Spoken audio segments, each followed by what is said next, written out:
All right, guys. Well, the project for tonight is rewiring this trailer. And I just finished up and I just checked everything and everything's working great. It's absolutely miserable outside. And so I don't want to back my truck up to this thing to test the wiring. So that's why I've got that battery there. And I'll talk about how I use that battery to test the wiring. But first, let's talk about this trailer. This is a 16-foot flat deck. This is your standard typical car hauler with two 3,500-pound axles. This is considered a 7,000-pound, 16-foot deck car hauler. This is really, really common size with a really, really common wiring setup. This trailer does not have brakes. It doesn't have any side marker lights. The only wiring on this thing is the tail lights. So this video is going to be kind of an effort to sort of demystify trailer wiring for some of you inexperienced fellas. I know when I was a teenager, I don't know, electrical in general kind of mystified me. So this is going to be a 101 course on trailer wiring. Now, what I did today was I removed all the old wires off the trailer and the plug and everything. It had been busted up over the years and patched and wire nutted and electrical taped, and it was just due for a new wiring. So that's not that uncommon with these trailers that are used for utility purposes. They get the wires pinched on the tongue and they get cut and things happen. So what I did was replace the wires with, I bought this kit. This is a 25-foot kit, and it's just the wires. The lights were good on the trailer, so I didn't need to buy light fixtures. But if you do need fixtures, you can buy for about $20 a whole kit. It comes with two tail lights. They typically come with a license plate holder and the wiring. Now, again, this is a 16-foot flat deck, and for this, I bought a 25-foot kit. A shorter 21-foot kit probably would not have worked here. And the overall dimensions on this thing, again, are 16-foot flat deck. There's an additional 3 foot of tongue length, and the lights are set back about 2 feet from the end of the deck. So if you're going to do a trailer this size, make sure you get a 25-foot kit. Don't get anything shorter. I had just a little bit of extra, but if I would have gone with a 21-foot kit, I would not have been able to do it. So real simply, the wiring is from standing at the rear of the vehicle. Green is right side, yellow is left side, and brown is running lights. So your brown running lights come back and they go to either one. The left side gets a brown wire and the right side gets a brown wire. And then the green go on the right and the yellow go on the left. And yellow over here controls the brakes and turn signal. Same thing over here. That green wire carries the brakes and turn signal. They run down the same wire. Those two different functions do. So don't let that kind of mystify you either. On this kit, this is a Y kit. There's a brown wire and green wire that come from the tongue down this side, and on the left side there's a brown wire and yellow wire that go down that side. Some kits are not a Y kit. They only come with one brown wire, and typically you run them down one side. I can't remember if they typically go to the left or right, and then you just jumper a brown wire over. It depends on the kit you buy as to how the wiring is done, but it's a universal brown running, yellow left side, green right side. And your white wire is the ground to the trailer. So what I did to test this thing, because it's so miserable outside, I mean, I'm talking like 30 degrees, rain, everything's freezing up, the wind is howling. I'm kind of expecting the electric to go out at any time.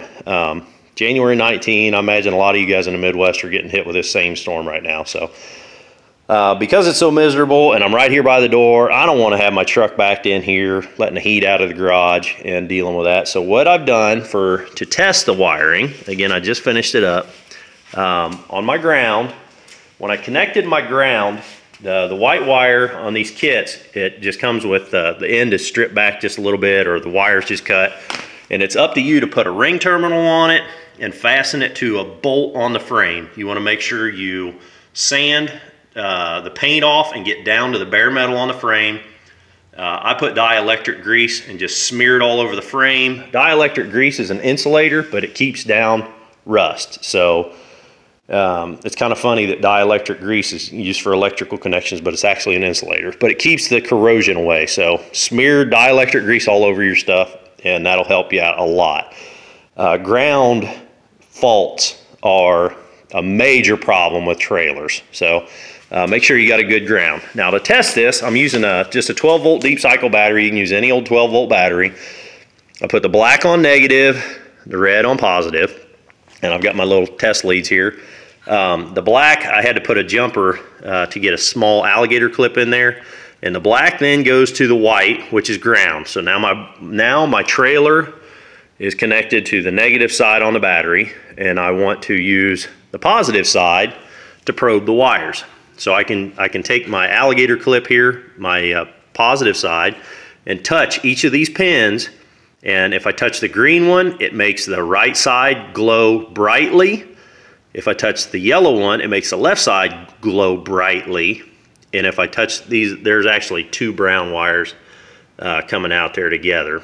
It kind of looks, the one's kind of green, but it is too. So that third pin down, that's the brown, that's the running. If I touch that one, it makes both sides glow dimly, the running lights. So that's, in a nutshell, that's as simple as it is to test your light functions. I'll show you what I mean if I can do this with one hand here. We've got our test lead connected to the green. So we can see down here from the rear, that's going to be our right side, or passenger side. That would be brake or turn signal. And then we can come up here, and if we want to, we can just go right on down the line. Okay, so that's all that's the function on all the pins. Now I want to talk about making connections. Now I've had to make a few connections, and when I did, like I said, I'm big on dielectric grease, and I like butt connectors. This wire gauge is 18 gauge. Some of them are 16, most of them are 18, these kits. And the blue connectors are color-coded for this size of wire. I pump or I squirt dielectric grease up inside the butt connectors when I crimp them, and then I put shrink tubing over them. Water can cause a lot of problems with trailer connections. I had to make those connections, or that one connection up there, because they don't give you a long enough ground. So I just extended that wire. Now back here, you have to make a couple of connections, for each of the for each of the tail lights. So a couple of, again, butt connectors back here, covered in shrink wrap and dielectric grease up in them. Don't use, if you can help it, don't use these clips that they give you, these little splice clips. If you get in a pickle and you have to use these things, pump them full of dielectric grease and do what you can to maybe wrap them with tape or something to try to keep the weather out. But these things are notorious for going bad and causing electrical issues with trailer wiring. So the other thing is your tail lights require ground, and they get that through the bolts, the mounting bolts. So make sure when you attach your bolts, you scuff up the metal, get it down to bare metal, and again, smear dielectric grease around your connections and make good, tight fitting connections there. If you're having trouble out of lights flickering or acting weird, make sure you're getting a good ground. That's about all I got on this, guys.